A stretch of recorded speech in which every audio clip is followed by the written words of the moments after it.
Episode 66 of the Geek Week in Review. We're talking about Haslab, of course, and everything else that's gone in this week in Execute Order 66.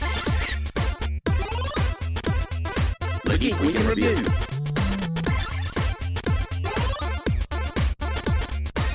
Hello and welcome back to the Geek Week in Review with me, Jacob's Toys. Of course, the wonderful one and only SuperSorrell and Lord Zed.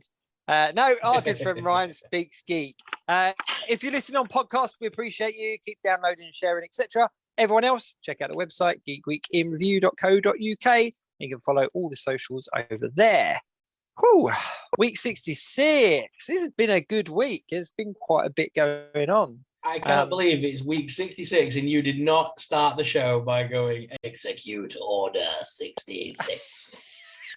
I really should have, shouldn't I? I really did. But I've got that sound clip now. I've got that sound clip now, so that's going in before. So if you're watching this, you would have already heard that clip and then heard me talking about putting it in. Right. So, yeah, week 66. So much been going on. I think we should just start with the biggest news that's happened this week and the thing that's got everybody on the internet talking. And that, of course, is Marvel Legends Haslab project. So we'll talk a little bit about that. We're going to go on to some of the TV, some of the film, and we're also going to talk a little bit about Halloween as well. So that's what this episode has got in store. But is there a reason, before we get into it, is there a reason why Marvel Legends, the guys on the team at Hasbro, stayed away from using the term Hellcharger? Because they didn't say Hellcharger once. They kept calling it the Engine of Vengeance. Yeah, it's got to be something to do with hell. I'll tell you what, that's because that's very upsetting for the religious people. It has. You've just got to look at the, regardless of what your beliefs are and stuff like that, you just got to look at the vast amount of population. It's just not worth, it isn't worth it, is it? It's not worth it. And interestingly enough, I think that's why Ron Perlman starred in Fireplace Boy. Yeah, exactly. But I think that's another reason why the tiers are going to be what they are. But we'll get into that in a sec. But so it was Ghost Rider. So we've been predicting it. Everyone's been predicting it. It wasn't. It was obvious, wasn't it, from the get-go? As soon as they teased that at the San Diego Comic-Con, there was only one thing that could be related to Ghost Rider that would be worthy of a Haslab project.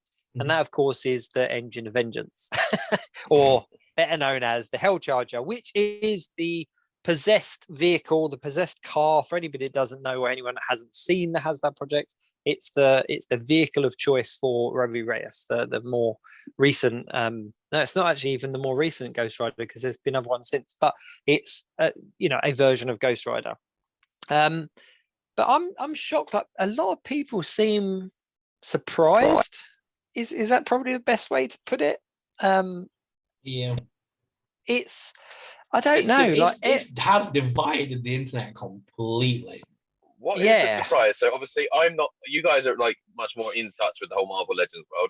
I just sort of every now and again go into the gravitational pull and then slingshot around it and go back to Star Wars. But what if you want a full in-depth breakdown, then check out my playlist because I did do a video on the Haslab projects. But no, a little bit of self-promotion there. I say. This is the third. CBS. This is the third Marvel Legends Haslab project. So the first, obviously, when it comes to Haslab is essentially a crowd-funded platform. For anyone that doesn't know, so it's Hasbro's way of giving the fans an opportunity to have something that they can't put into mass production because of production costs and all the rest of it. So we started off with things like the sail barge in Star Wars. That was an incredibly popular one. We had what was the name of the big Transformer guy? You're the you know Transformers better than I do. Unicron, that's it. Again, an absolutely mammoth kit that you just wouldn't have in mass production. So they kind of went off the back of that. And the first ever Marvel Legends Haslab project was the Sentinel. And it was, you've seen him in the background of my videos sometimes. He's this great big piece of kit. A lot of people's videos. Yeah, a lot of people have them, but not as many as you would imagine because it did launch in the middle of 2020, which was the pandemic. So a lot of people were kind of pinching their cash, and it was this kind of when they're announced in this crowdfunding project, it's going to be $350. Everyone was kind of like, ooh, well, I don't know if I've got a job, but don't know if I can buy toilet roll and all that kind of stuff. but it was the fastest ever funded HasLab project, and it met its backers within 24 hours. And then they opened it up to the international markets, and it just skyrocketed. It just met all the tiers and all the rest of it. And it ended up on about 26,000 backers, and they needed 6,000 for it to go into production. So it was massive. However, a lot of people didn't back it that were then really frustrated. So the aftermarket price of it was about $200, £200 on top of the 350. So they sell for about $550. Then Galactus came out, and everyone backed Galactus because they all thought it was going to be the same as Sentinel, and everyone was going to be trying to get one on the aftermarket. So my prediction is going to be a lot of. They did. To start with, the funding was slow, but then it blew up, and then it went up to, I can't remember the exact figure, 30. I've actually got it written down somewhere. 31, just under 31,000 people backed it. But the interesting thing was they put the price up by $50, so it's $399, and they needed 14,000 people to back it in order to go into production. That to me was the sign of greed, because it was about the same size as the Sentinel. It was a little bit taller, but it was essentially a similar sized figure. But nobody complained. Nobody kicked up a fuss. Nobody even really raised the point that they were putting out a similar sized figure for more money, but needed, over double the amount of backers. It was a lot of money, but it was a fantastic piece of kit. And again, if you didn't have the money or you didn't want to buy it, you don't back it. Simple as that. There's no room to be annoyed about it, because you see it, you kind of go, oh, I want to be a part of that. There's my cash. Or you go, that's a bit out of my price range. I'm not interested in that. Thanks very much, but no. So they were the two. So then this is the third one. And for the first time, they've come away from the oversized figures, and they've gone for a vehicle. So they've gone for the Hellcharger. So it's a 1/6 scale car. So it fits in, your Marvel Legends fit inside it.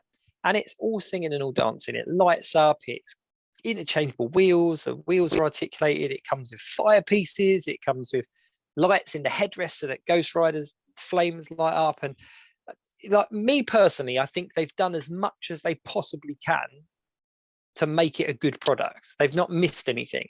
Like nobody anywhere on the internet that I've seen, and please do correct me if someone's seen this or let me know in the comments or whatever, but no one on the internet is going, well, they didn't include this, did they? Or they skipped over that. Like they really have put as much into it as possible. But the price point for it is $350 again. So it's $350, but then you've also got to take into account tax and all the rest of it. Or it's £350 if you're here in the UK. And people are kicking off because they're saying, well, it should be like $150, or it should be like $200. It should be, Hasbro are really taking the piss with this one. And I don't get it. If you don't want it, don't back it. like, what is the issue? I think the thing is, because I'm always known as the objective one when it comes to HasLabs, because price point. But this is the first one I have actually looked at and gone, I really want it, but right now can't justify it, because as it stands, yes, it's a nice car, it's a nice bit of kit, plenty of stuff, whatever. But for me, at the moment we're looking at $350 for what you've seen. Yeah, we know it's going to get backed. We know there's going to be more tiers, but the thing is, they've put a $350 price tag, and they haven't shown us everything yet. No. If you want to put a price tag on it, and you want to include some of these extra bits, they should be from the get-go. We shouldn't have to unlock tiers. I know it's a marketing thing, but at the end of the day, they decided on $350 as a price with all that stuff included. There's no bonus here. When people say, "Oh, we're going to get some tiers," though, it's like, yeah, but they're included in that $350 price. That's why it's $350, because they know it's going to get back, and they know you're going to unlock about three more characters, maybe. Yeah, that then justifies the cost. So once that's been unlocked and guaranteed, I'll probably back it, because it does look good. Yeah. But until that's been guaranteed, I won't back it. That's where I think it's not there. No, and that's where I think that it worked for Sentinel. People backed it because people backed it straight away, and then they unlocked the tiers. For Galactus, the people did that. They held out right to the last minute to see what everything was, and then thousands of people backed it in the last couple of days. Like, do you remember we were watching it, weren't we? And that's one of the reasons why the Rancor didn't succeed, because and that was the Star Wars Haslab project. But they showed you the Rancor, they showed you kind of what you got, and then they put the price out, and everyone was like, "Nah, this isn't worth the money." But then the unlock tiers weren't anything that added value to the product. They weren't, to start with, they weren't figures and that. And then at the very last minute, they showed you some renders that had been knocked up, and everyone had kind of given up on it by then. And I think that what they should do with Haslab projects, like you said, is kind of show you everything at the beginning. They could still put the limits on it, like, oh, we need 10,000 people for this, we need 12, because then people like yourself would kind of be able to weigh it up and go, actually, yeah, I want all of that, or no, I don't. Whereas it's a bit of a gamble. So you back it now, knowing there's this potential, but you might end up with less than what you're paying for. And I think that's where a lot of people's frustration is coming from, but it's not coming across right. Do you know what I mean? Yeah. Am I right in thinking that you can sort of pull out, even if you commit to it, you can still pull out a bit like Kickstarter, where you can back something, but you can duck out before the actual final. So you could have, theoretically, if you wanted to get the goals unlocked, whatever, you could see what's going to be unlocked. Couldn't you sign up to it and then cancel out if all the goals? Yeah. If the collective community all work together, everyone back it at once, unlock all the tiers, and then decide whether you're pulling out or not. Like that, if everyone got together and went, right, as a collective, let's do this. Everyone back it. Once they've shown us everything, if it's not for you, unsubscribe, cancel your pre-order. But again, no, I think some things that, again, for me personally, if they were going to just show you what they've shown us now, one thing that they could have added to it, honestly, that I think would have tipped people a little bit more in favour, is to have made it an RC car. Yeah, I think they've missed a trick by not allowing you to have it as an RC. Yeah. I know it's not meant to be an RC and it's a collector's item, blah blah blah. But the fact that it would have been a cool feature.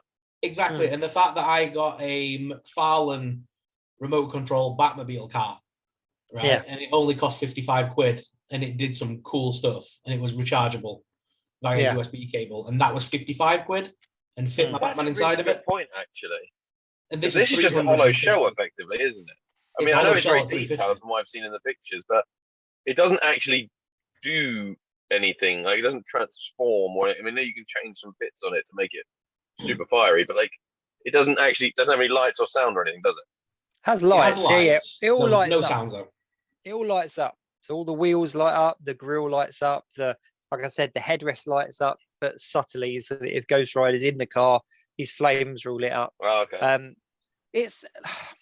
I don't know, there's a lot of people in the last cool. In the last 24 hours. But in the last 24 hours, a lot of people have posted pictures of other vehicles from other lines, like the Slambulance, isn't it, from WWE? The Bratz cars, like from Bratz, and they're all similar scale to this particular car. But when you actually look at them next to each other, they're not the same products. No, definitely not. The Bratz car is nowhere near as high end as this. That is literally it's like going, oh, I see you've got a Bentley car. Well, I've got a Fiesta.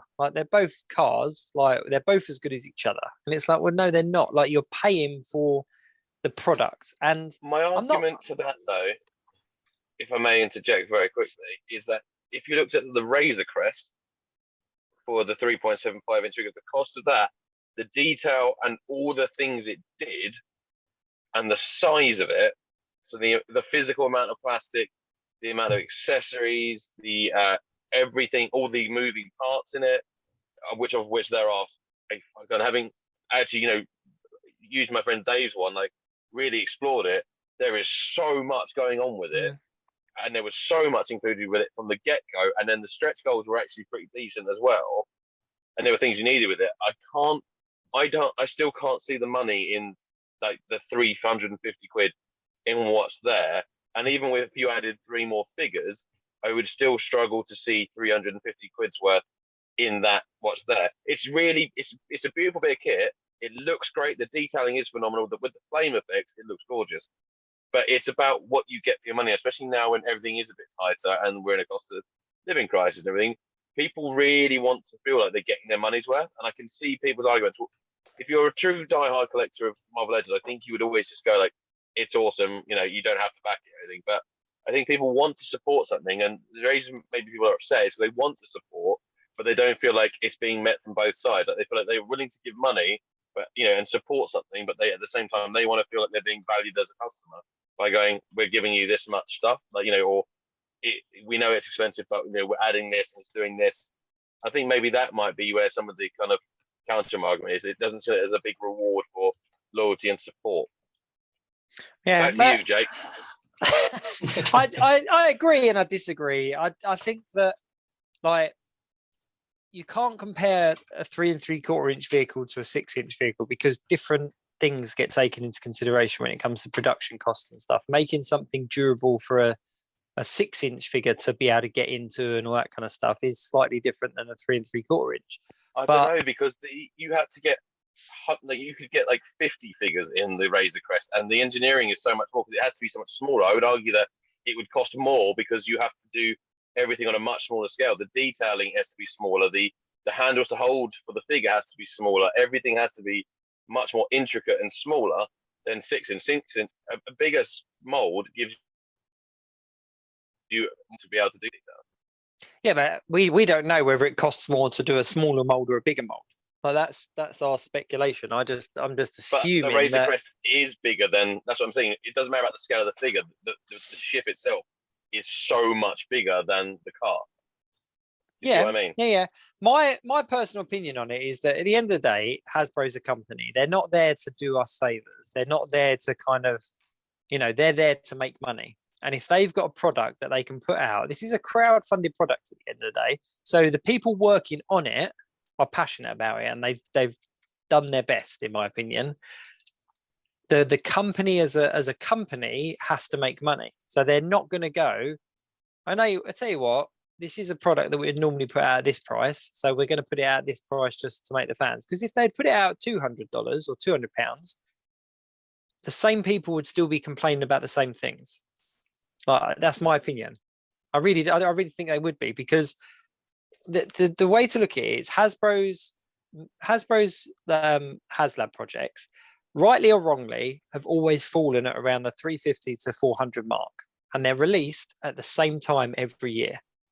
So if you're interested in backing a Haslab project, or think that you might be interested in backing a Haslab project, you've got a year to save up.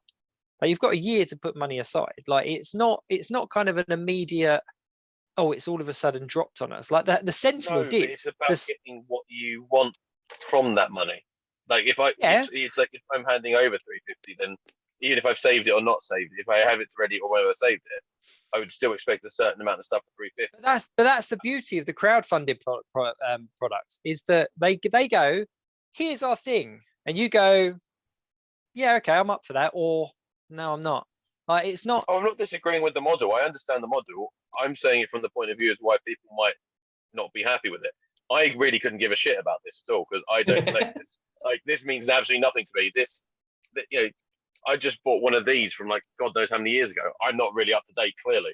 But it's more about, I'm taking it from the perspective of the general consumer, because you guys are much more in that world than I am. I'm just giving the perspective of someone from the outside. Yeah, I don't know. My assumption, and this is a speculation, but one thing that they've mentioned is that the unlocked tiers are going to be all 6 inch figures. So we're looking at 3 to 4 potential extra figures for this project. Now they range between £25 and £30, depending on what type of figure they are, what size they are. You've got to take into consideration that for every single figure that's not just a repaint, they've got to make the molds, they've got to make the casts, all that kind of stuff. And they've been quite clear in saying that we're going to give you the demonic figures that we weren't able to give you in other lines. They're going to be the unlocked tiers. So yes, it's a 350 mark, but for that 350, we're potentially going to get the car that's all singing, all dancing, Robbie Reyes, Ghost Rider, and the figures that we're not going to get otherwise. These aren't figures that they can just re-release at a later date because of restrictions. So they can throw in a Mephisto with this. They're not going to be able to release a Mephisto as part of a wave. Yeah. Well, Mephisto's been teased. He's one of the unlocked tiers. They're 100%. So the thing is, again, though, and this is where it differs again, for me, even working it out at £28 a figure times 5 is still only 140, maybe Mephisto's going to be 30, so we'll add an extra tenner on 150 for the figures, right? Mm-hmm. So you're talking 35-ish for Mephisto there. Out of those figures, that is still 150. That still means £250 is for the car alone. That to me still seems a tiny bit expensive for the car. 200. Yeah. But still, still 200 for the car is still a lot of money. It is, right. But here's my counter argument. Right? Here's my counter argument. How much are you may approach the bench? How much are the helmets? What the Star Wars helmets? The Marvel Legends, Star Wars. How much are the helmets? Like 170. 170. Too expensive, right? I don't believe that thing. No, but 170, right? Yeah, you have the retail. They're about 170. Yeah, or the now. Yeah, between 125 to 170, depending on what it is. Or Captain America Shield at retail 140, 145. Yeah, that is just flat plastic. Yeah, or let's take it over to another brand, a lightsaber, like a Forcefx lightsaber that essentially is like your hilt and a bowl. Again, like over the 200 mark. So when you look at a car that's kind of going to be 18 inches long, that's all articulated and lights up and has features to it, 200, it's not hugely over the price range of the other products they're putting out on the market. But people aren't complaining about those. Like the Iron Man helmet, for example, 130, 140 or whatever, doesn't do much. But that's hard to do though, because then you're talking other materials, metals. You're talking other materials involved for that cost. This is all plastic car.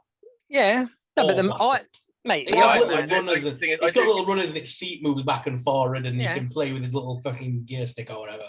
But no, I do get what Jake's saying about the helmets, but then I think they're massively overpriced the minute they went above 100. Oh, they are. They're ridiculously overpriced. No, I completely agree. That's why I don't ever get them new. And if I ever do get one, I'll do something like, I'll save it for like a birthday or something if I do really want one. But like the new Darth Vader helmet, compared to what the original one, which I got, like the first time they released it, compared to what that re-release with the slight changes to it was, I was just like, that is, I like how much they're still trying to pump like the Study Man helmet in HD. I was just like, all right. Yeah, but they are, but that's kind of my counter argument. Is I'm not saying whether things are worth money or whether the materials used on it and stuff are correct or whatever. But when you look at, if you were looking at this as a premium product at £200 and a wave of figures at 150, 145, whatever, 150, sandwiched together as a bulk buy, right? That's essentially what this is going to be. And when you look at it in comparison to other products on the market, the waves are coming out at about 150, 160, that kind of price for a wave of 7 figures. The premium products like the helmets, the gauntlets and all that kind of stuff are coming out around the 170, 150, 170 mark. So it's not hugely over the price of what you would pay if you were buying it in the shop in that respect. I think the reason that people are angry is that you haven't got the luxury to go, actually, I'll have that bit now and I'll save up and I'll get that bit in 6 months' time. Like if you want to do it, you have to commit to it. And that's where my argument of kind of, if you're interested in the idea that there's going to be a Haslab project, put some money aside over time, because we all know it's coming and we all know that you have a small window to say yes or no. And I think that's the difference. I think if this was just released as a general product of here's your car and here's your Robbie Reyes Ghost Rider at 200 and here's your wave of figures from the Haslab project, I think they would sell. People would buy them, but they would buy them at different times of the year. They'd wait for sales. They'd wait for all that kind of stuff. But with this, it's a case of here's your window. If you want it, come and get it. If they had put this at the 400 mark, I would kind of agree that they're being greedy, because when you break it down as to comparison to other products on the market, it would be well overpriced. Whereas it's not far off. I'm not marking out for Hasbro. I'm just, that's my opinion. That's my justification. Is kind of like, you know what? If I went out and bought a wave of figures and a helmet, I wouldn't be spending much different. Like I wouldn't be spending a lot less.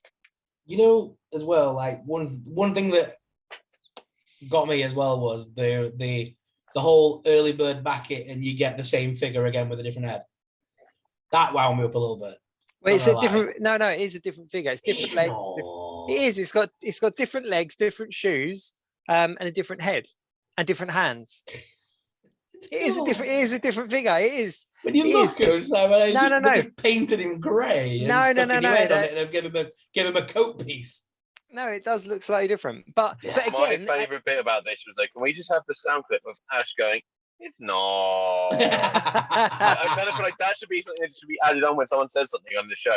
Press the button. But I think this conversation though highlights exactly what these are there for, and these are fan service products. Like, I'm a huge fan of Ghost Rider, so the idea of being able to own the Hell Charger with Robbie Reyes, with that version of Ghost Rider, is an instant yes for me. Like, it's just like, yeah, sign me up, because I'm into that.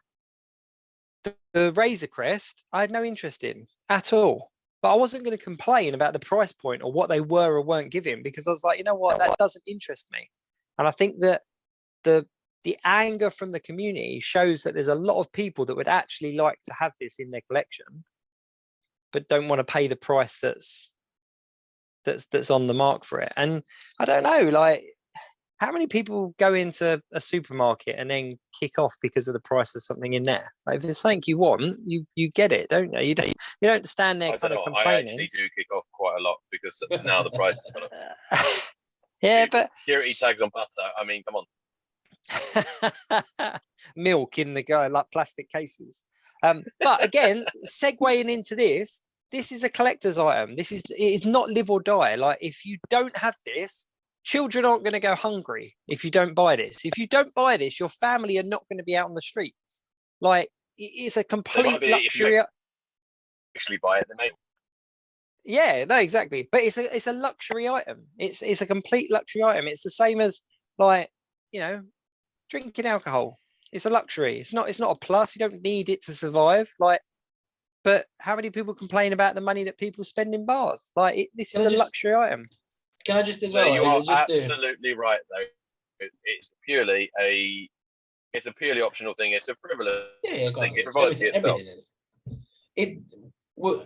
Just put it in perspective, we're having this conversation about an action figure. Let's be honest, it's not the head be all and end all. But one thing for me that I often like to, so I like to compare what other companies are doing.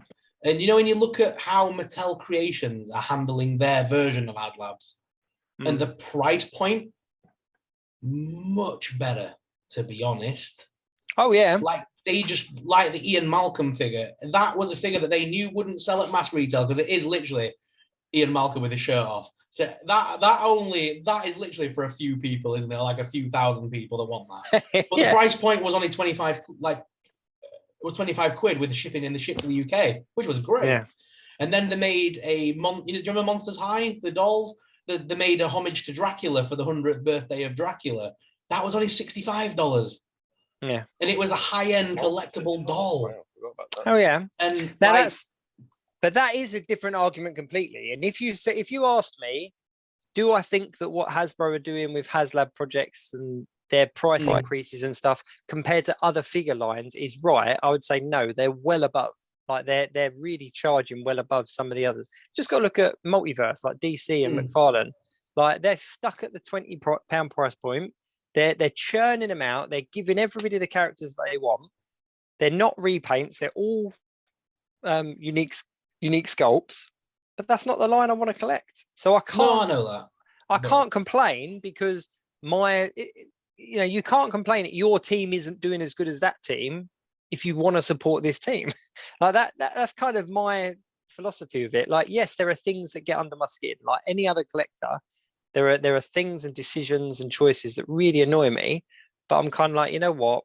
If I decided to stop collecting tomorrow, my life would carry on.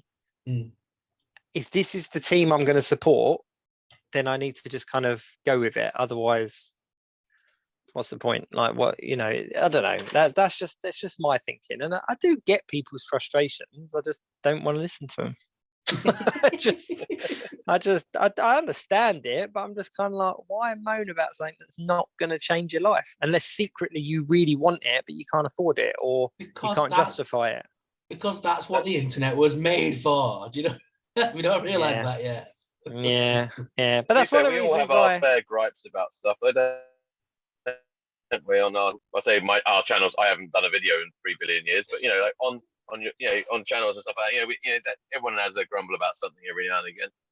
Yeah, but you just got to look at anything. How do you justify spending 20 quid a month on watching movies, like on Disney Plus or Netflix, whatever? How do you justify that 20 quid a month? Like, this is going to surely get very philosophical very, very quickly. No, so. but it's the same argument. Is like, well, hang on, like, why should that be £10 a month? But then by because that argument, I want to watch films.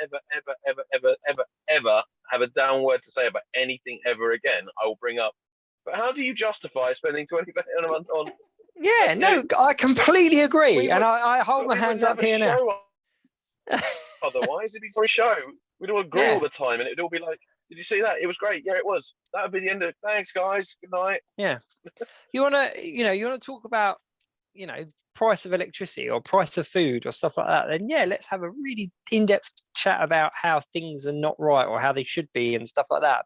But when we talk about collectibles, like, it's either I'm interested or no, I'm not, and move on. No, but people are allowed to. Yeah, but I think the thing is, people are allowed to voice if they don't think what someone is charging something is fair, because we would do that anywhere. Even like, to take the food thing out, look, if we're not comparing it to everyday life, we're purely looking in a collectibles nerd-centered world. You can't say you haven't gone into a shop and gone, that's way too much, or that's overpriced, or that's really cheap. On the other counter argument, it's just the way of the world. It's what consumerism is. Of course, there's going to be times when we're going to go, that's too much. I mean, because there's some things Hasbro do, you go, wow, that's really cheap, that's suspicious. Look at the Fortnite stuff. I don't collect Fortnite at all, but a lot of it's really good value from what I can understand from people saying about it. And then you got things on the other side of the fence where they go like, oh, it isn't good value. But that's always going to be what it is, because the value is in the eye of the beholder. But I think if you're a loyal customer to something, I guess it'd be like if you were buying Jags, like if you bought the new Jag every time it came out, but then the latest one, it was the same amount of money, but you kind of felt like it wasn't up to the quality of the last ones, then you would naturally say something. You'd be a bit unhappy about it. It doesn't mean you have to buy it. You're quite right. But I think you're allowed to be disappointed in it. Yeah. I think my standpoint on this is, I'm quite passionate about it, just because I really wanted the Galactus, but I couldn't justify the price point at the time. This time last year, I could not justify spending 400 quid on a toy. I couldn't. So I was like, you know what? It's an amazing product. Can't justify the price of it at the moment, so I'm going to pass. But I didn't bitch about it. Do you know what I mean? It's like, I didn't I wasn't doing videos going, well, it should be 200 because that's what I could afford. Like, do you know what I mean? And that's kind of where my standpoint is that it's kind of like, you know what? There are things that I've wanted that I've not got because I couldn't justify the price of them. Doesn't mean I didn't want them. I'm not going to say that they weren't good. It's more about if people don't think it's worth the money. If people think that it's not so much like whether they can afford it. So even if people can afford them, people might be upset because they're like, I'm happy to pay that much money for what I think is worth it. But I feel like people would say the argument is more that people feel that it's not worth the price tag they've put on it. Not so much one thing or another. It's more a case of they don't feel it is worth the amount of money they put on the price tag, which it might change. Like you said, people might actually shut up and go, actually, I got it wrong. But it's always going to be that way either or another. It's like listening to you through a bus window. I don't. It'll make sense. The first thing I did after they announced the Hell Charger, well, firstly, I made a YouTube video because that's what you do. Secondly, I Googled 6-inch Vin Diesel action figure. That is the first Google search I made, because instantly I was like, yeah, I've got to take some shots with Vin Diesel, sign that. Haven't they done it? They've done one though, haven't they? They've done it. We've got Bloodshot, is he called? From that film he did, where he's like, obviously, someone like yourself who's a good customizer could probably paint it up to be Vin Diesel very easily. They had those in TK Maxx for like ridiculously cheap You can buy them on the groups for like a £5. Nobody wants them. I wouldn't mind picking one up. Yeah, that's what I mean. It's like instantly I was like, I need to find a Vin Diesel figure to put in that now. Yeah. Do you know what? One last thing I'll say on Haslab is that someone did comment on my on one of my posts. I'm going to just have to get the comment up because it was a really good comment. Oh, that's all right then. I wonder where you were going with this. There's like at this point, Jacob was cancelled. No, I wasn't. I'm not going to call. I'm not going to call someone out. I'm not going to call someone out. I just need to find it. But it was a really good comment. Tell Ryan to shut up. Thing is, I knew that I couldn't sit there on my video and sort of like moan about it too much, because I know that deep down is if they announce Mephisto and a few of the figures that I might like with it, because I'm into the evil side of Marvel and the darker realms, it might be something I might buy, and then I don't want to be considered a hypocrite. Because I know the internet will call back to that video in 6 months' time and go, you said you'd never buy this. Yeah. Oh, where is this? So I'm just trying positive in my video, actually. I was very positive. I thought I was quite positive in mine, to be fair. I've seen some videos that just they went to town. Some people are really right. I'm gonna have to say it here. It's on one of my videos. I'm not gonna say who it was, but they might not want their name called out. But they just said that if I'm honest, I'd really rather it had been 450 instead of 350. Have the base offering as Robbie, Danny, and the original Ghost Rider, with the Charger, the bike, and the horse, all respectively, all included, and then tiers to be Blackheart, a depowered and half transformed head sculpt for the other 3 Ghost Riders, with a few other random little accessories. Number 3 being Mephisto, and then number 4 as a stretch goal being Nick Cage's Johnny Blaze. And I was like, yes. Yeah. I was like, yeah. Well, that was just announce it like that. Put the price up and just go, here it all is. That was one of the things we said about. We thought actually we never thought it was going to be just the car. We always thought it was going to be the car. Multiple things. Yeah. So yeah, I was surprised when it was just the car, but either way. If it was all of that, even I would have considered it just to have a Ghost Rider display. I love Ghost Rider as a character, and I would have considered that because I don't play. One thing I will say, for those in one thing, would have been some. One more thing I will say, the Ghost Rider bike, so the Ghost Rider Rider's bike that came out in 2018 or something like that. So the retail price on this was like £30. It was $29.99 when it hit the shelves. They were everywhere. Any kind of comic book store you went into, you can't pick them up for love nor money now, and they retail on the second-hand market at nearly £100 a piece, and people are still paying it. And the bike's not even accurate. It's not even an accurate representation of the bike, but people are still paying £100 for that bike and that rider. And the rider is the same as the ones that we've had before. It's just a repainted version. So if that's the upscaling price that the bike that's inaccurate's going for, we've got an accurate car. But anyway, let's move on. So otherwise we could talk about this all night. But yeah, it's we're all in agreement that it's an amazing product and well worth the money. So anyway, what is the I'm only joking. I'm excited. This is going to be the shortest section of the show. Jake can edit it, so when I open my mouth, it suddenly goes, I completely agree with what Jake said. And you've just given me the sound clip. Thank you very much. Damn it. I'm now going to edit. I'm going to edit every show now with that sound clip. Just if you say slightly disagree, and I agree with Jake. Right, let's move on. Should we talk a little bit about? Are there any other big figure news just on the before we move off from figures? Diamond news this week. You had go on your Diamond Select shill. Go on. Yeah. No, Diamond Select have got a few things coming out. So they've got various different statues and stuff like that. So they've got like a Green Ranger statue. They've got Spider-Man statue. They've got some really cool Clone Wars statues coming out as well. They've got a SuperSorrell figure coming out from Marvel Selects as well. They've got a really nice Moon Knight statue coming out. So this is all basically their spring 2023 stuff that they're announcing now. So it'll all be up for pre-order pretty soon. But there's some cool stuff there. But I'm not a statue collector, so very little of it appealed to me. I can appreciate it for what it is, but I don't collect statues. So, and the SuperSorrell's cool, but I've got my scroll in my Legends collection. So, yeah, but apart from that, there really wasn't much else going on, was there? Hasbro Pulse announced the exclusives, didn't they, for the Hasbro Pulse Con? They announced that this week. Yeah, not all of them though, right? No, some of them though. About 4 or 5 of them got announced. But it's all stuff we already knew about from months ago. So like the Star Wars ones were the ones that were already announced. You know, the Grogu and in the box set with the 3/4-inch Mando and thingy. It was that set and the Andor set. And then G.I. Joe had the because I posted it up. It was the Serpent Air Chariot. Yeah. So they were kind of announced. That they do look cool, but yeah, they were all stuff that were previously announced. To be fair, yeah. The only real new news this week was Super 7. So you know how NECA are doing the classic Universal monsters. Super 7, it seems, are doing the B-list versions. So like instead of Dracula, it's Nosferatu. And so we've got the Nosferatu. That's awesome. I did see that on your. Yes, we've got the Nosferatu, which again I'm really looking forward to that. Count Orlok from the original knockoff of Bram Stoker's Dracula back in the day. And then they've released one that I'm not overly aware of, which is Metaluna Mutant. It's the Zargons destroyed the Metaluna.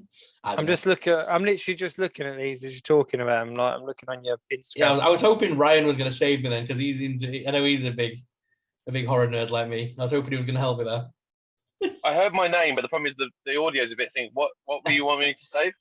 The Metaluna Mutant. Are you aware of that one from Classic Monsters? Oh yeah, from this Island Earth. It's got that big brain type thing, isn't it? Yeah. It's a bit like Lord Zed, actually. They're really cool. So that was a really unusual costume as well. So they didn't come into the actual film until quite late. It's a really good watch, though. If you ever want to watch a classic sort of horror film, it was very much one of those, good God, look, they're coming for us. You know, and everyone looks over there in the black and white. It looked absolutely awesome. Yeah. So, yeah, it seems like... you say someone's making a figure of that? Yeah, Super 7 are doing Nosferatu and the Metaluna Mutant as the first wave of their version of the classic monsters. So it seems like NECA's doing Universal monsters and the Super 7 are doing what they're calling just classic monsters. It seems to be based on like the B movies of the back in the day. Yeah. It's a cool looking figure though. Like I like that. Yeah, and I thought as well, because Super 7 are about 7-inch, aren't they? I'm looking at my Conan. So hopefully they should scale well with the rest of the NECA line, because they're 7-inch. So they should kind of scale together nicely. It's that alien thing that's cool. I don't know why, but there's something really cool about it. So I'll be grabbing both of those. They're going to be 45 quid, I believe. No, sorry, 55 quid, sorry, when they release. And they'll be out late summer of next year. Nice. They do a reaction figure. That's going to be a Star Wars. It's available. While we're talking figures, come on, you got to plug your 31 Days of Halloween, Sorrel, because I always like this little feature you do every year. So you got to plug it a little bit. Come on. Yeah, so I've renamed it this year because obviously when I originally started doing it, it was after Glenn Webb passed away, and I kind of picked up the mantle of the 31 horror toys in 31 days. My fan base voted, and we decided on a new name of 31 Days of Toy Terror, and that'll be starting October 1st. A different horror action figure every day of October. It's cost me a damn fortune. I've got 4 spots left that I need to pick up 4 figures for, but yeah. I picked up some right stuff. I need to post you some for a loan. I'm doing good, you know. I'm going to a Comic-Con this Sunday, so I'm hoping to pick up a few new things. But I was looking behind me now, like I got plunderlings. Like nobody can find them in the UK, but props and replicas have started selling them now. Oh, really? Really? Yeah. Hang on, let me get it. Look, he's awesome. Let me show you.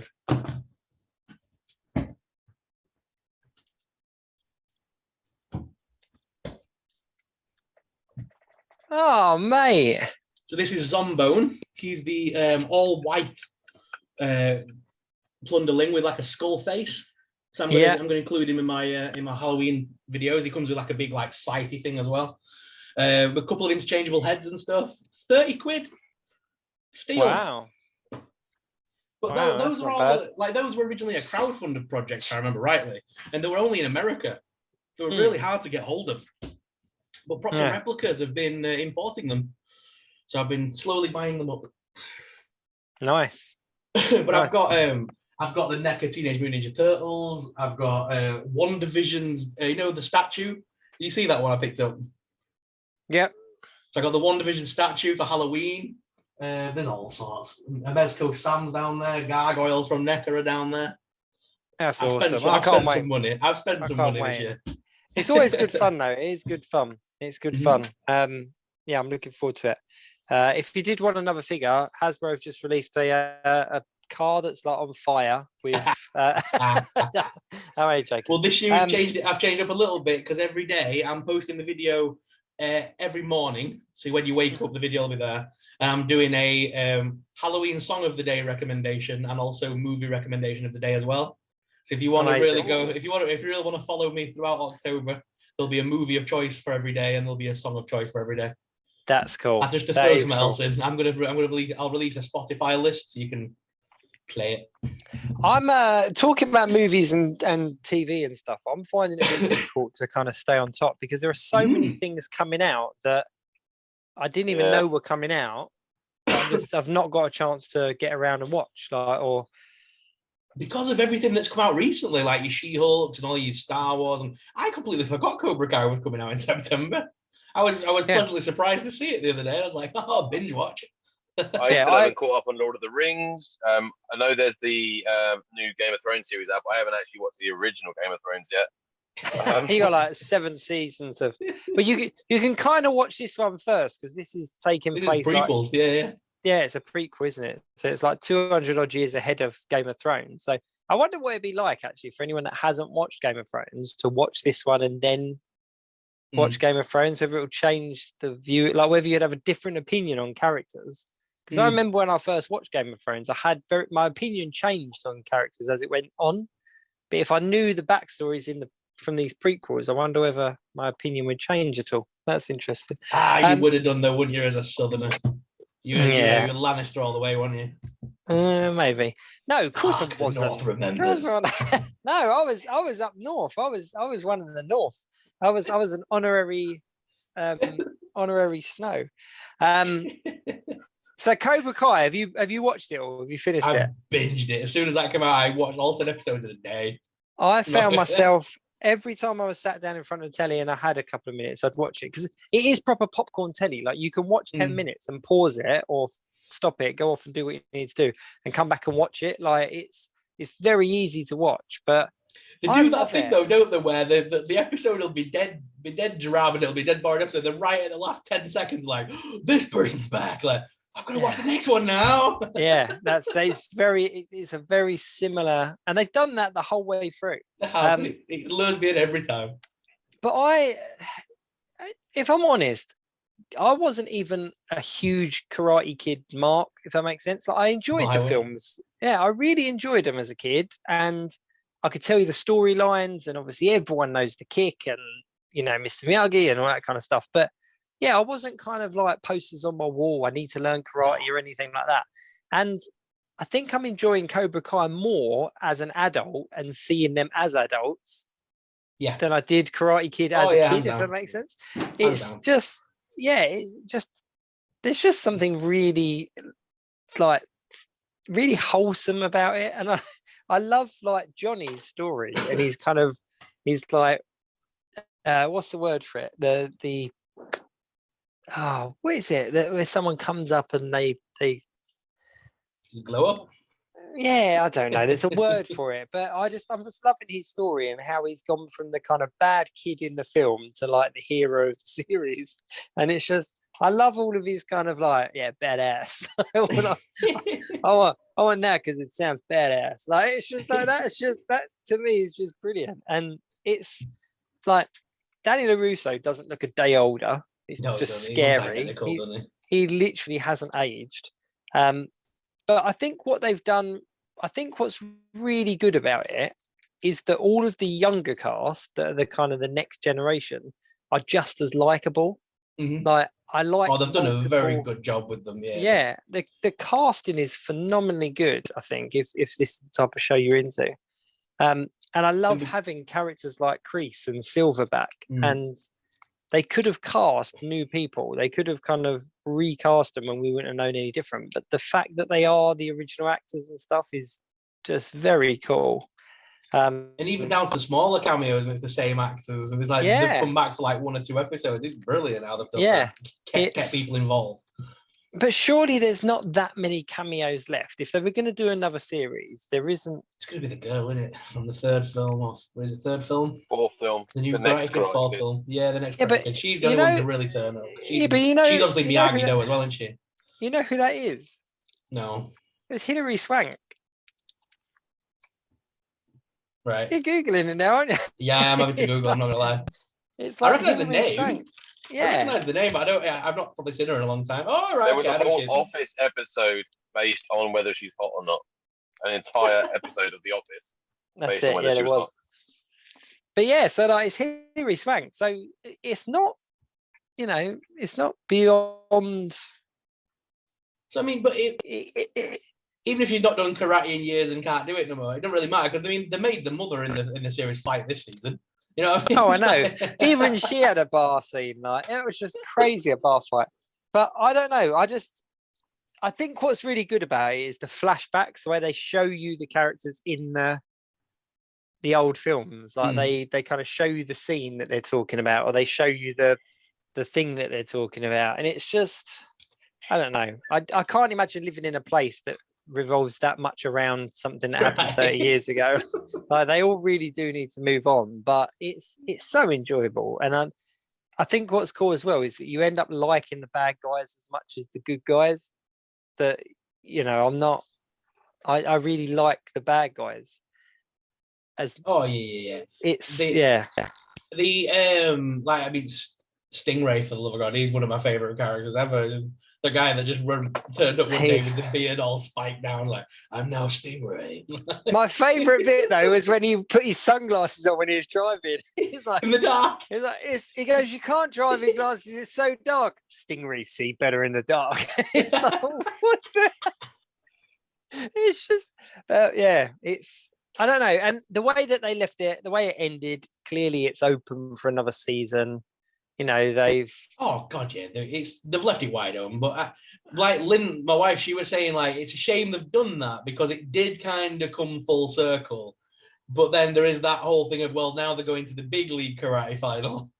Yeah. So there is that story to tell, but it was kind of, by the end of that season, you did see the characters come full circle, and everyone was on the right side, and the whole turf war was over, if you will.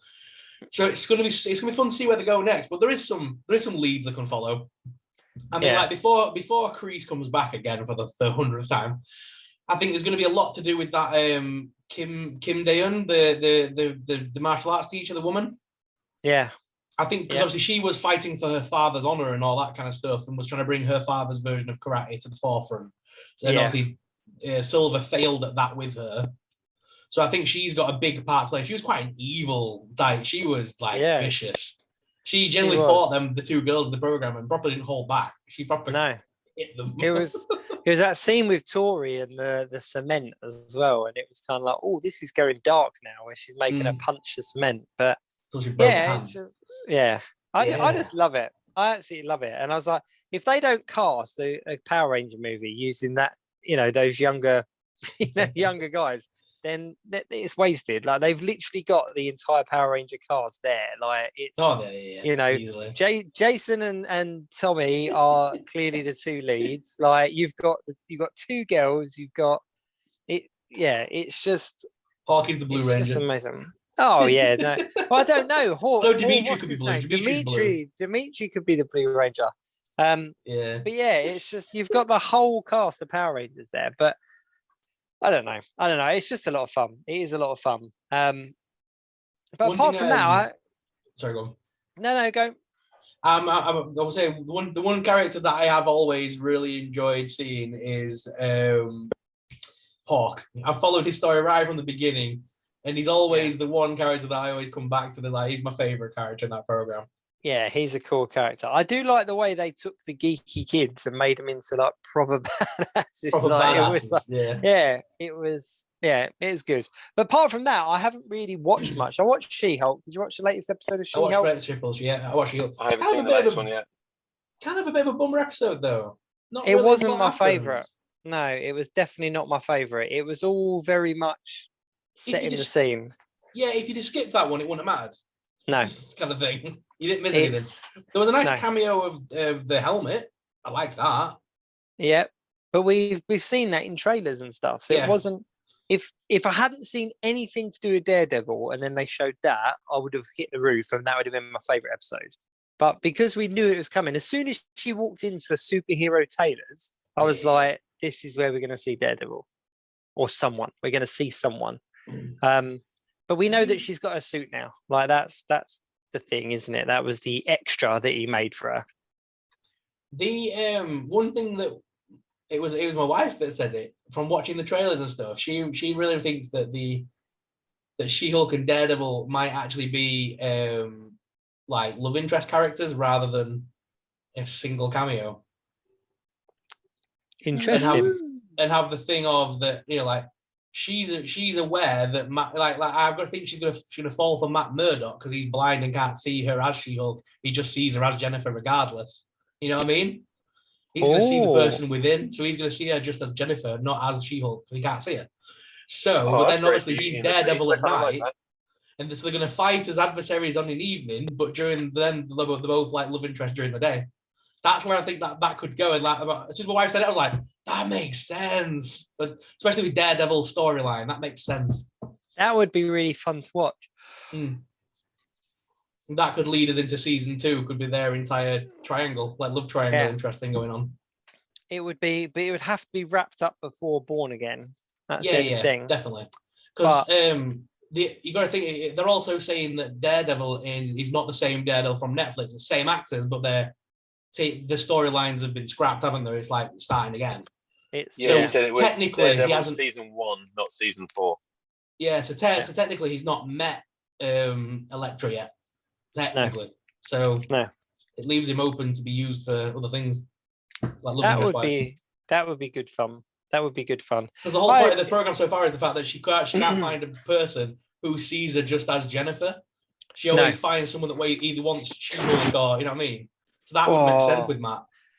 Yeah, okay. Your missus has got an official spot on this show because that is an incredibly clever way of looking at it. As soon as she said it like that, that's a good storyline. That would work really well, and it would be quite a payoff. Like it would make sense. It wouldn't feel shoehorned in. It would make perfect sense if it was done that way. That's really. If that's not what they go down, that's really good writing on your missus's behalf. I like that. I'd watch that and be I'd be impressed with that.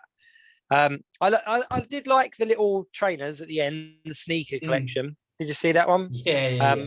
I posted it on my Instagram. I'm sure you saw it, but there was so many kind of nods to different shoes in there. I saw it. I haven't seen the episode yet. I saw it on your Instagram.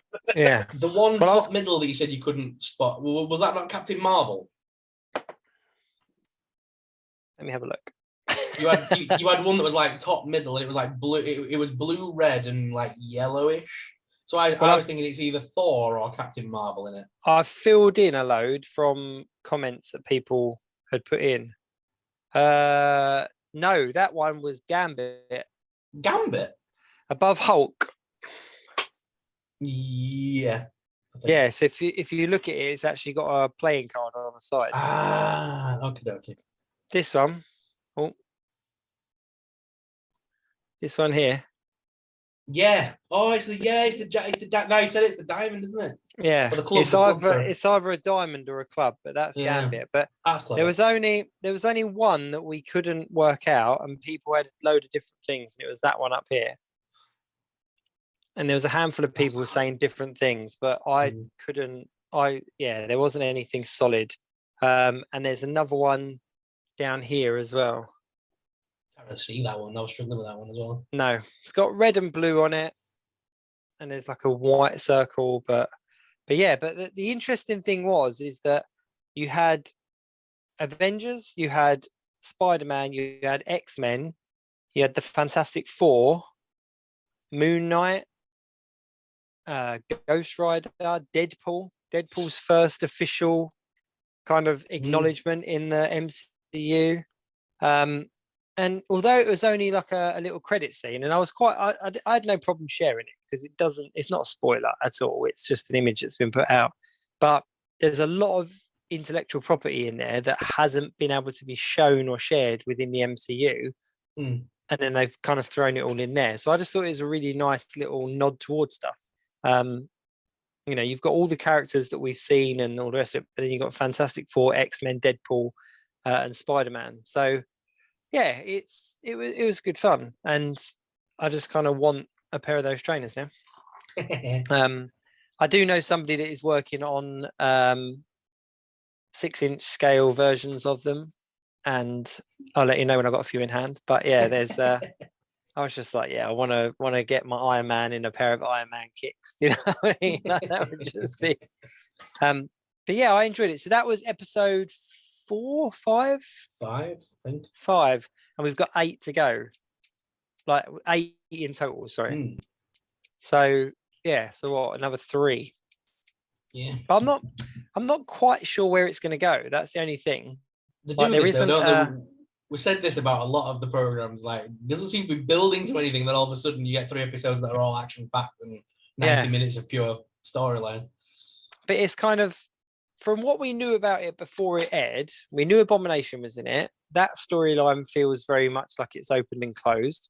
I'm sure they could revisit it and do stuff, but you know, for lack of a better kind of explanation, it's essentially wrapped up. The Titania storyline is kind of wrapped up. Like it's very, considering she was so pushed at the beginning as the villain of the show, she just pissed me off a little bit, to be perfectly honest with you. Unless it's a red herring and we haven't fully met the villain yet, you know what I mean? The only thing that I did think of is that there was the whole thing with the Wrecking Crew, wasn't they? And they talked about the boss won't be happy. So I think that maybe we're going to get introduced to who the boss is. I'd agree with that. That was my thought. That they can't leave that open-ended. It's too vague. You wouldn't personally. I kind of feel like it'll be revealed maybe in episode 7 and then resolved in episode 8. Yeah, maybe. I hope it's not as long as that, but not as short as that. But... Do you remember when WandaVision first aired though? And we had like 4 episodes where not a lot really happened. Then we got the Halloween episode. Then from there onwards, there were like 3 episodes of just pure madness. Yeah. I wonder if this is going to be the same, whether we're building up to that moment of there's going to be an episode next week that's going to like introduce us to someone or something. And then from there, the story is just going to like spiral for the next 2. That'll give us like a good 60 minutes of action. Yeah, I think so. The one thing that they did say as well, that it's a law show, like it's a lawyer's show based in a superhero world.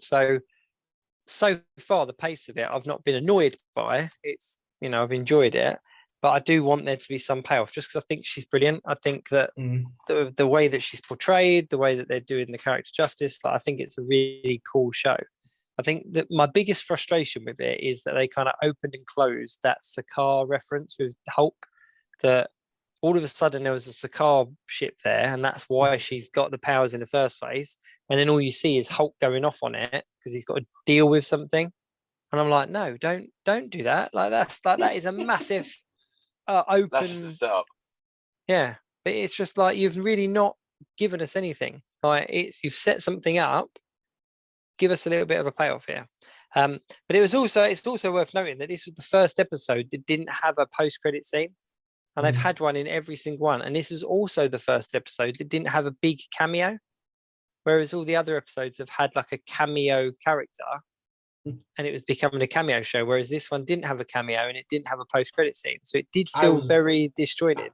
I was really hoping it was going to cut back at some point to Wong on that sofa with that girl again. And she's still there. Everyone is loving Madison. Everyone is loving that Madison character. They're still watching Sopranos. Yeah, she is really cool. But even she was like, people like Mephisto, Mephisto, because when they did that thing where they opened up that gate to hell or something, it's like that was clearly like Mephisto's realm, wasn't it, with all those little demon things coming out of it. That was clearly like a dark realm from somewhere.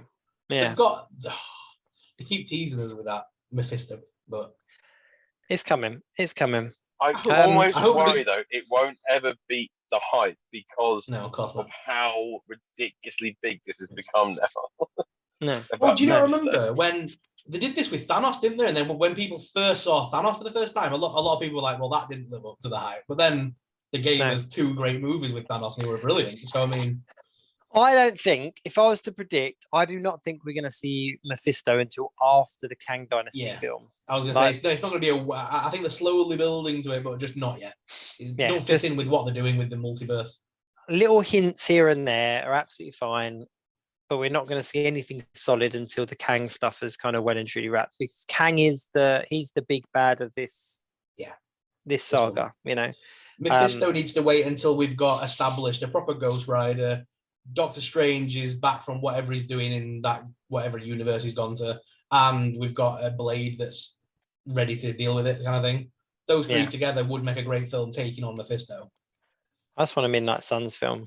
I think that's coming at some point. Especially now we've got Werewolf by Night being introduced and thing. They're building to definitely the darker universe stuff. I read somewhere. I did read somewhere that if they're doing Blade, if they're doing Blade and they don't give us a cameo of Blade in the green pants with the brown jacket hunting Dracula, if they don't give us that, then they're not being true to the comics, and I won't like it. He had a British accent at that point in the comics as well. He did.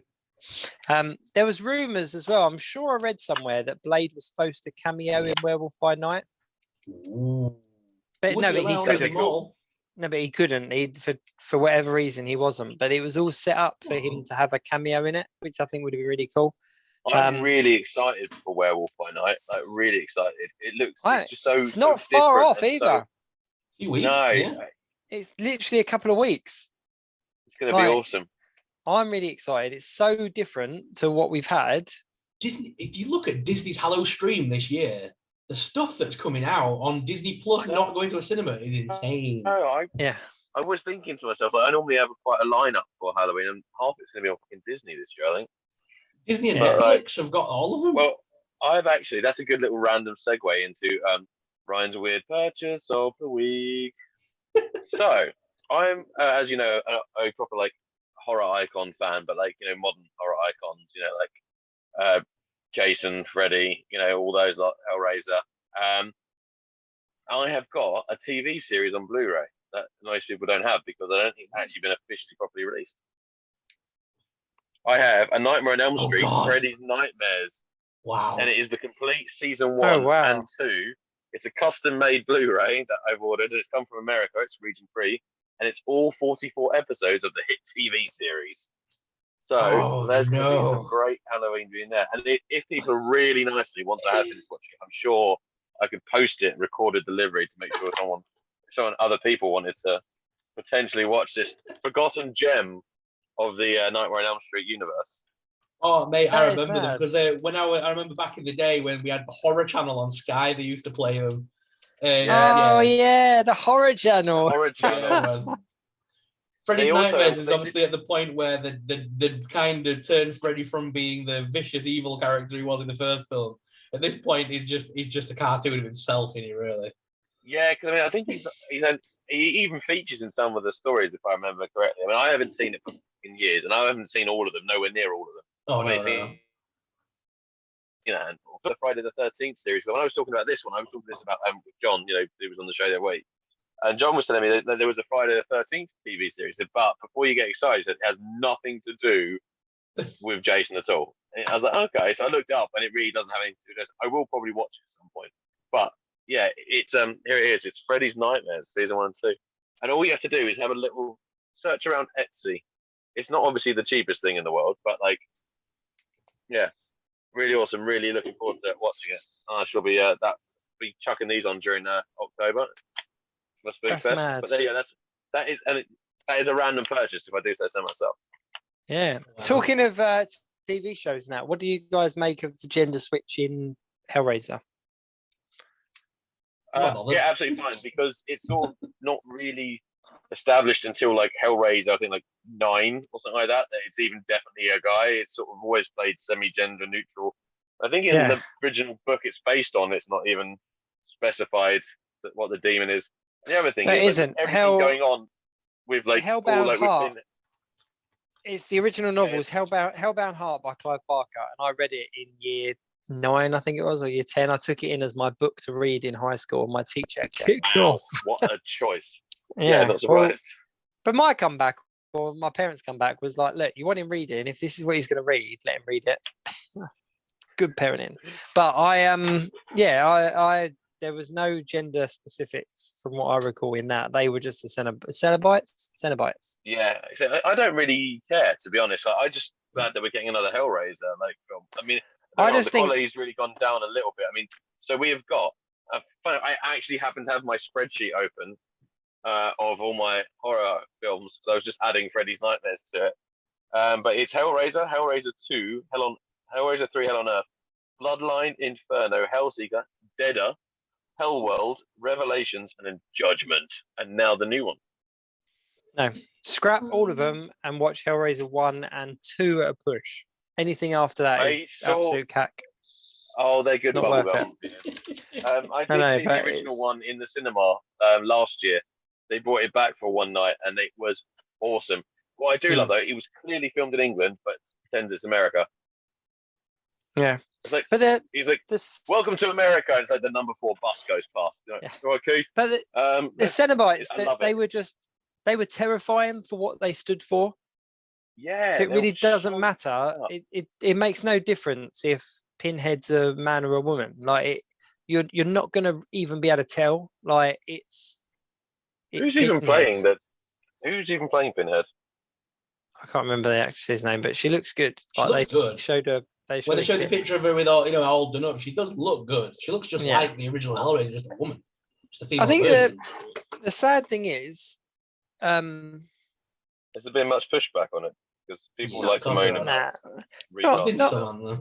Yeah, just people complaining for the sake of complaining. But I don't know. Like, I think my only concern is that back in the late 90s, when Hellraiser and Pinhead came out and stuff, like it was scary, whereas nowadays it isn't.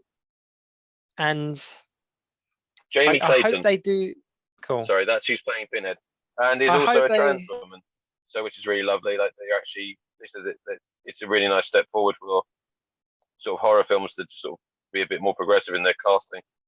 But at the same token, I don't care, and I don't mean that disrespectfully. No. I couldn't care less if someone's playing Pinhead. They're playing Pinhead. Like I don't care what sex, gender, race they are.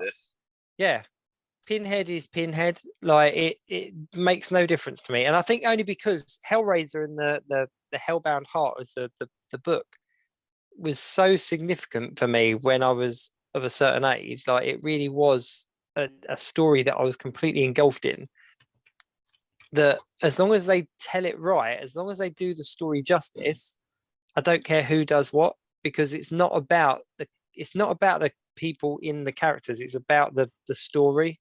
If that, and it's really sounding terrifying.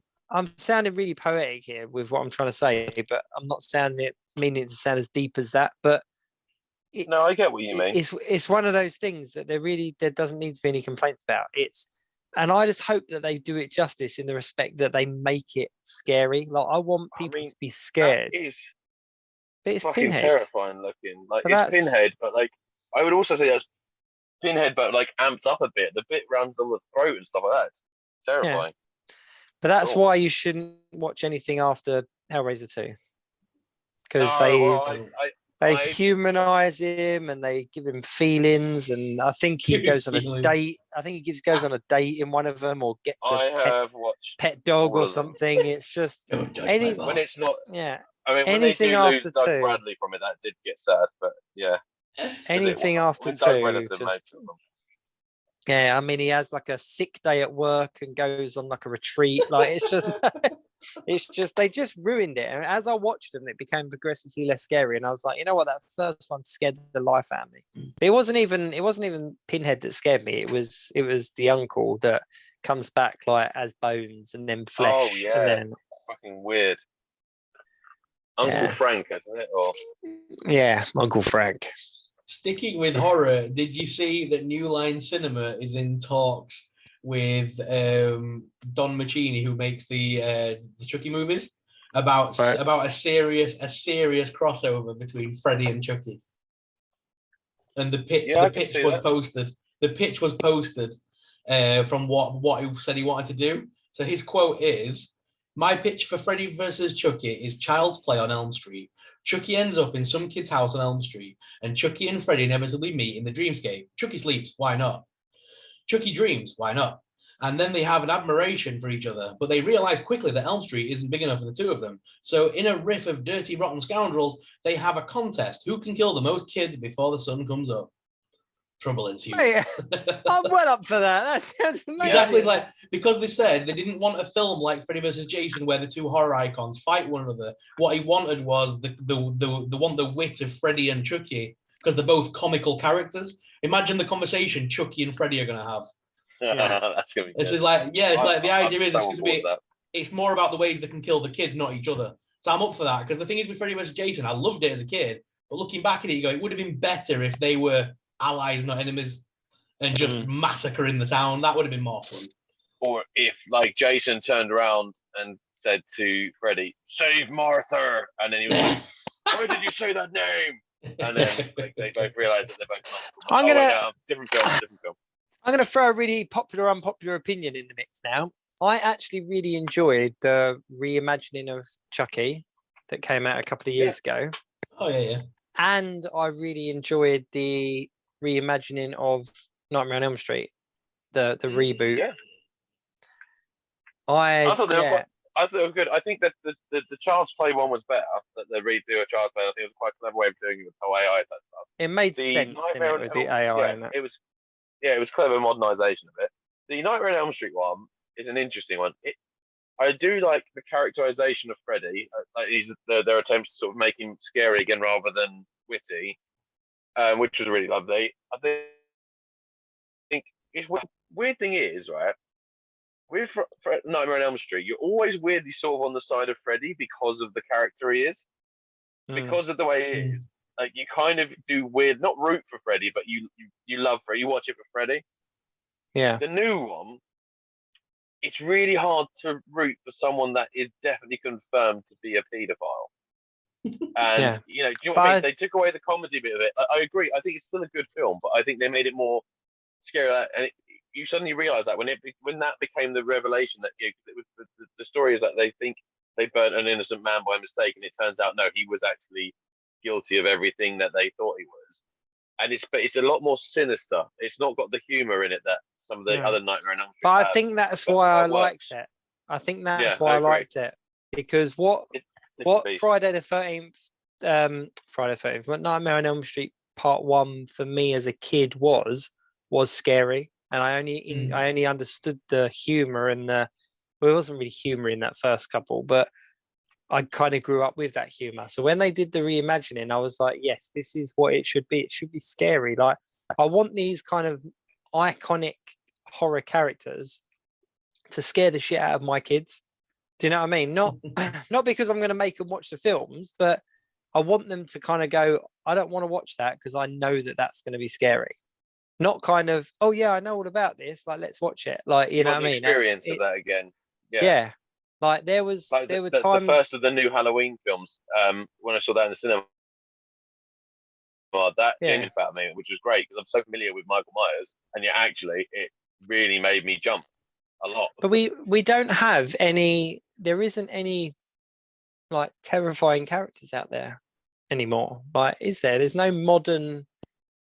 Like, Slender Man was probably the closest we came to it, but that was even a joke. Good movie about him. Do you not love that though? That there was that point in time where in the 80s there was this string of characters that were all popular and they're still popular to this day, and they can't be recreated. It's not like someone else has come along and taken the mantle, because they haven't really. Scream is the closest we got, but with it being a revolving person under Ghostface, it makes it harder to kind of keep it rooting. But even Scream gets kind of bundled in with them because they all kind of came out. Even Pinhead gets bundled in with them as well. Yeah, they're all classed as those like 80s classics. I would call them horror icons, is what I would probably call them. Slasher icons. Because like you've got your Universal monsters from back in the black and white era, then you've got these like 80s Freddy's ones. Then the modern ones, that's what? Annabelle, Nun. Basically, it's your Conjuring, Paranormal Activity, Saw, and Insidious is probably your main. They're more like franchises. they're more like your found films and your demonology kind of stuff rather than slasher. It's a different whole ball game nowadays, isn't it? Small possession movies. We've not had a good new slasher for a long time. You know, there's not been another Leatherface coming out. Come on, you must have seen the advert for the Winnie the Pooh Blood and Honey. How have we not talked about that? The thing is about it, right? I just want to pretend it does not exist. No, but that's the thing. This is the thing. No matter what the quality of the film is, it's going to make so much money. Yeah. Like so much. It's going to be vile how much money it's going to make purely based on the fact it's Winnie the Pooh in that scenario, because people are just going to need to know. Like when I saw an advert earlier. But it's not though, is it? It's a slash. It's like a murderer wearing a costume, isn't it? It's not like the real Winnie the Pooh is gone mad. It is. Yeah, it is. It's not. It's a slasher film. But no, it's meant to be. He is the actual Winnie the Pooh, though. That's what it says. No, they cut. How could they do that? They couldn't. Because basically, the trailer. So the Winnie the Pooh franchise, right? The original stories of Winnie the Pooh have now fallen back into public access. Disney no longer own the rights to that. They own their rights to their version of it. So in this new film, they can't have "You're talking like that" because that's Disney's copyright. Yeah, but they can have Winnie the Pooh. Yeah, they can have Winnie the Pooh from the original book, because that's, as long as it looks like the artist rendering from the original book, Disney can't do shit. So this is actually Winnie the Pooh, not our beloved. No, Winnie the Pooh, it is. But this is actually Winnie the Pooh as a monster. Yeah, the film serves as a horror retelling of A.A. Milne's 1926 book Winnie the Pooh, following an anthropomorphic characters Winnie the Pooh, Piglet, as they become bloodthirsty murderers when Christopher Robin abandons them for college. Oh bother! Oh bother! Hello, Rabbit. I've come to kill you. Do you remember that thing a few years ago where it was that person who did Winnie the Pooh's voice, and they were doing that thing like, "Oh, I'll kill you with honey and bees." It's like they can actually do that now. It's gonna be so weird hearing like slurs come out of Winnie the Pooh's mouth. I think it just upsets me because one of my youngest kids just really got into Winnie the Pooh at the wrong time as well. It's like he's massively into Winnie the Pooh and all that kind of stuff. And that's the worry. I know this is on its way, and I'm like, oh. You've got to make sure now. It's daft, but I was doing this recently, and it's right. You've got to make sure your kids are using the YouTube Kids app now, because like Paige will search for Winnie the Pooh, and that trailer came up once, and I'm like, oh, that's not for you. Yeah, no.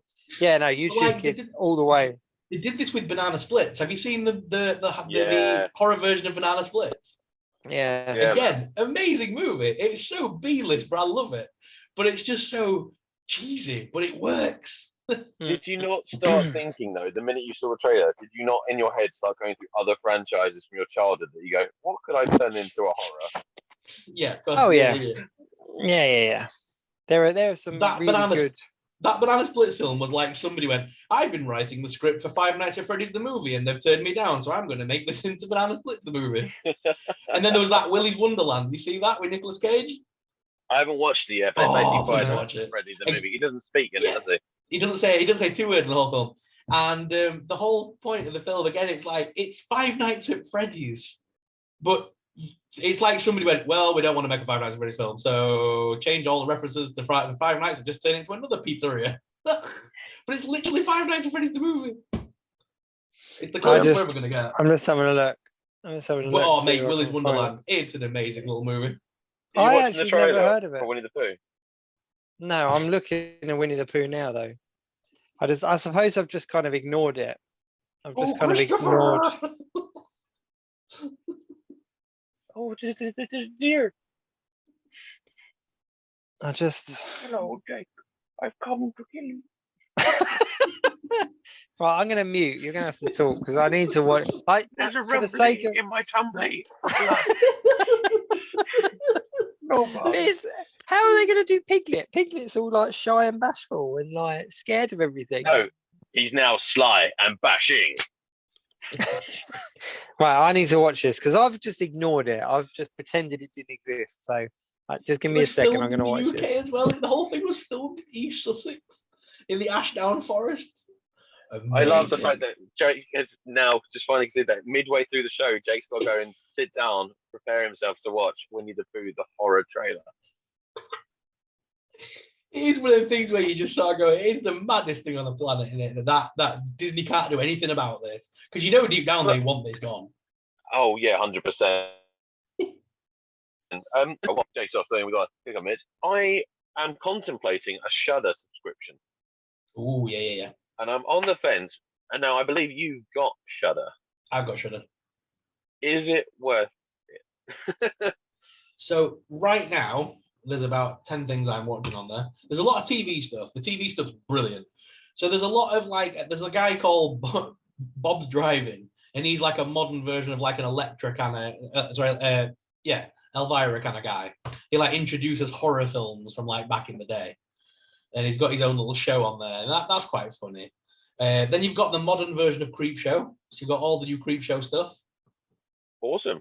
There's a whole TV show just called Eli Roth's History of Horror. There's 2 seasons of that so far, where he sits down with people like like your Robert Englund's and your Tom Savini's, and he talks to them about the horror franchises. Who? Eli Who? Roth. Eli Roth. Eli Roth. That's because Eli Roth. It sounds familiar. Eli Roth. Oh, that's cool. That's good. That's good. Okay, I'll add that to this. So yeah, there's a bunch of stuff on there as well. I think it's worth it, especially this time of year, because they'll start adding a lot on over the next few weeks because of obviously Halloween. That's their best time to subscribe. And the fact that it's only $5 a month, you can get a month subscription and then just cancel it off. Oh, so it's not like one where you have to sign up for like a year or anything like that. No, it's $5.99 a month. So like, I'll put it on at this time of year because obviously I'm in the mood for it. And then during the summertime when nothing's really coming onto it, just get rid. Okay. But right now it's good because all the Paranormal Activities are on there. Candyman, including the new ones on there. All the Jeepers Creepers franchise. Saint Maud, that's a great movie. That's on there. So there's plenty to watch. I have a moral dilemma with the Jeepers Creepers franchise. So I used to really enjoy them, right? Until someone had told me about the director. And all I'll say is go and look up the director and what he was in prison for. It makes it really hard to support anything he makes. Oh, no. I'm going to give you that option because I don't want to be the first way, but you have the option to do it. And anyone listening to this, because when you find out what he was in prison for, it makes it very hard to want to support anything he does. Should he have died in prison? Yes, he absolutely. Oh no! It's like when I forgot the name of the band. There was a band, wasn't there, where one of the members got found out to be my favourites. I saw them so many times live.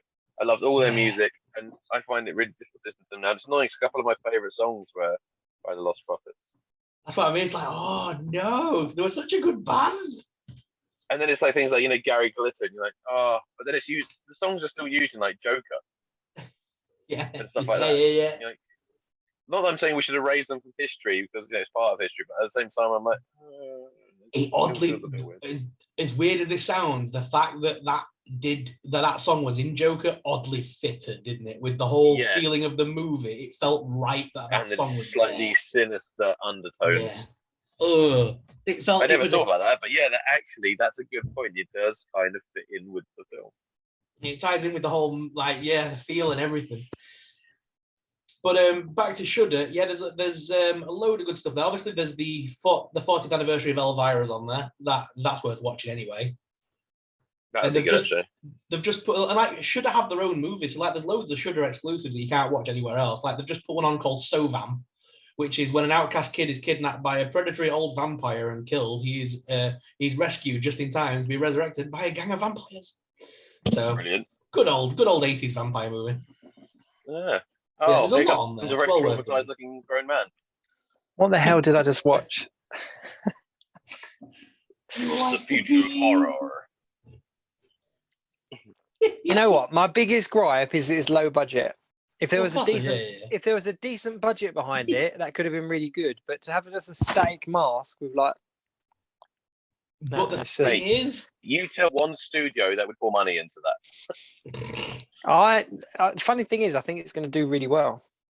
Oh, like I said, it will sell. It will do disgustingly well because of what it is, purely based on that fact and nothing else. And even if it's shit, and I bet you it's going to get a sequel because of how much ridiculous amounts of money it's going to make. Yeah. Because purely. Yeah, but because it's I'm going to go watch it. Yeah, because I need because to it's because it's officially something that's different to what we've officially had. People are gonna. Thing is, I don't know. Well, because even if it's crap, it's still going to sell well because of what it is. And then if it does well in that respect, then studios are going to start then going, well, what else is in the public domain that's cute and cuddly that we can turn into a maniacal monster? Thomas the Murderous Tank Engine. Mate, do not touch Thomas. If you touch Thomas, I'm coming actually, for to be you. fair, right? I think he's been made terrifying by Mattel. Have you seen their new version of Thomas the Tank Engine? The cartoon is terrifying. Kids don't like it. You know what would have made Blood and Honey better, though, just quickly, is if they had thrown a load of money into it, got Ewan McGregor in, and CGI'd the character so it looked like a direct sequel to the Disney one. That would have been phenomenal. Like, that would have been a hands-down kind of way of doing it. But, yeah, I think I'm just decapitated another person again. I think but Eeyore's dead. You see Eeyore's grave. Like, Eeyore's not in this one. But no, I don't know. I think the biggest thing is that that does not look like Piglet. Doesn't even look like Piglet in the books. Like that's not Piglet. That's one of the things, though, isn't it? They've got to be they couldn't have made it look like Winnie the Pooh because that is Disney's copyright. That is the thing. The version of Winnie the Pooh you're used to is the Disney version because that's all we know, really. Yeah, but even in the books. But even in the original books, Piglet's small and Disney's very close to how it looked in the books. So they could have pushed the boundaries a little bit more than they did. They've kind of gone to the extreme of the complete opposite, and I don't think they needed to. Maybe they just thought we're pushing our luck as it is doing this, so maybe let's just try and avoid it with a barge. I must admit though, I'm surprised there's only one version coming out. I'm surprised not more people jumped on this straight away and tried to do something with it. But yeah, I don't know. With stuff in the public domain, I'm surprised that no company has made a proper retelling of Peter Pan, but from the book. Because if you've ever read the book is sinister as hell. Oh, it's really dark. Yeah. The fact that Peter forgets he's flying with Wendy at several points and just goes off on his own. And then he kills one of the Lost Boys, if I remember rightly, in the original book. It's so dark. Yeah. It's heavy. A dark horror talk, like a dark fairy tale would be amazing. Yeah. But cool. Well, anything else massive this week?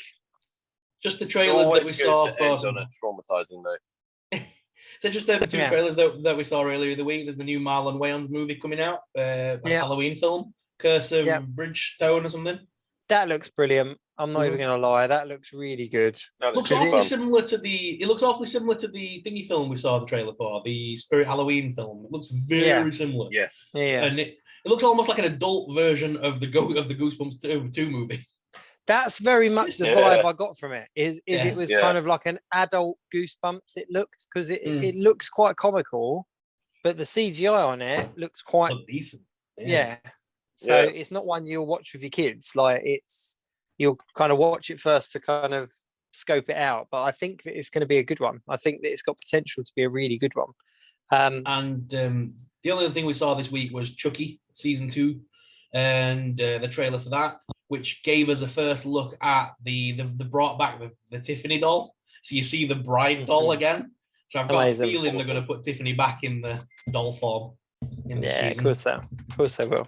They've got to go back. I love October. October is my favourite month of the year, mainly because it's my birthday.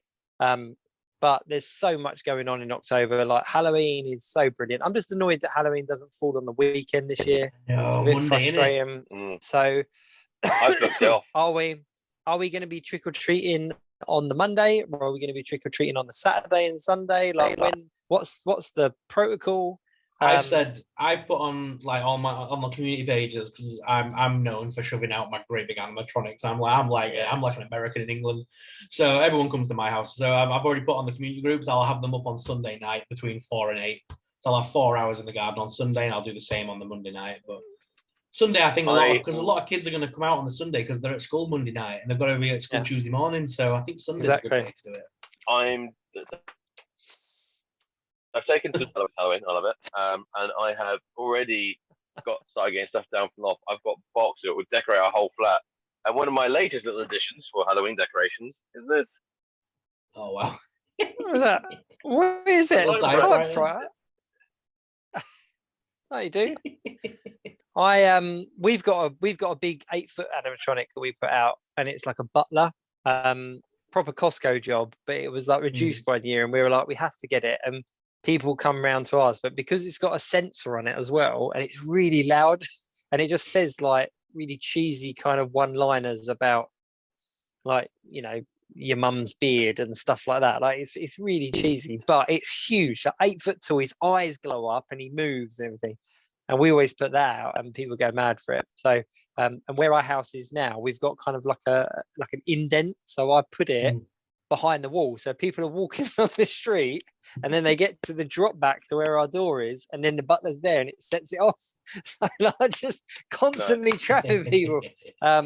But annoyingly, the house we're at the moment is like side facing to the road. So where before our house was front facing and I could do the whole thing, we're side facing now and I don't have as much options. So the butler's kind of the extent of our Halloween decoration. But yeah, I'm looking forward to Halloween. We've got Comic-Con obviously at the end of the month as well. Hasbro are coming over for the first time in a couple of years, but there's still no kind of mention on the dates.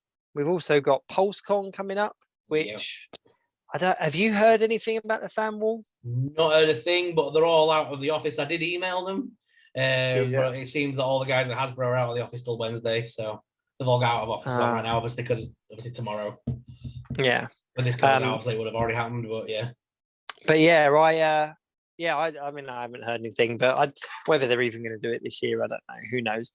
But we've got PulseCon. I'm just excited for it. If we're a part of it, fantastic. If we're not, then I'm going to enjoy it. PulseCon, MCM, obviously me and Ryan have both got Guardians of the Galaxy, Secret Cinema on different dates as well. It's just a lot going on, which is really cool. Really, really cool. I love October. I love it. And it's just like that crescendo into kind of like Halloween at the end, which is always good fun. But yeah. So I think that's about it for the week. Yeah. That's about it for a week. We'll see what happens. I'm sure stuff's going to happen between now and next week that we're going to be able to talk about. We do have to get up to date with Game of Thrones and Lord of the Rings because both of those are out. And I'm just building up a bit of a watch party, I think, because Cobra Kai took precedent for me. Cobra Kai. There's also a new show on Netflix called The Imperfect or something like that looked quite good. Is that the one that's based on like Sherlock Holmes? That's starting as well, which I don't know if you guys are following, but I've been catching up on Harley Quinn, like the animated series, and season 3 it's just about to start, and that's fucking brilliant. Rick and Morty started. That's amazing. There's just so much to watch all the time. Oh, there really is. There really is. There really is. I've decided that I just need like a couple of days just without any distractions to just sit and binge watch stuff. And then that's not even mentioning the fact that Fortnite, for anyone that plays Fortnite, is about to drop their new series, or is it just dropped? Yeah, I know it's on downtime. I've not seen it yet. No, but the new series for Fortnite is out as well. So anyone that does play Fortnite, you've got the new series coming out. So I did manage to unlock Darth Vader as well just before it finished. Just to let you know, I did finally get him. Totally random character to be running around with like M16s, and it just doesn't work for me. But it was one of them things. I was like, I need to get Indiana Jones and I need to get Darth Vader, because if I don't, I'd feel bad on myself. So the Imperfects that you're on about on Netflix. So they are 3 young adults with getting monstrous powers of a banshee, the chupacabra, and a succubus. Yeah, that sounds mental. It's mate. Sounds like a way to watch it, doesn't it? Watch the trailer. It looks really cool, but I've kind of put it on my watch list because I was like, I don't know anything about this. I'm just going to put it on my watch list and I'll get to it. So it does look quite cool. Wicked. All right then. Well, let's round it up there. Let's leave it there this week. Always fun, always good stuff. yeah. Anything else that either of you gents want to add before we round up? Bye. Don't be a fool, stay in school. Good stuff. Cool. So if you are watching, listening, podcast, please carry on doing what you're doing. geekweekinreview.co.uk for all of the socials. Thank you very much for watching. We'll see you next week for week 67. Till then, keep it geek.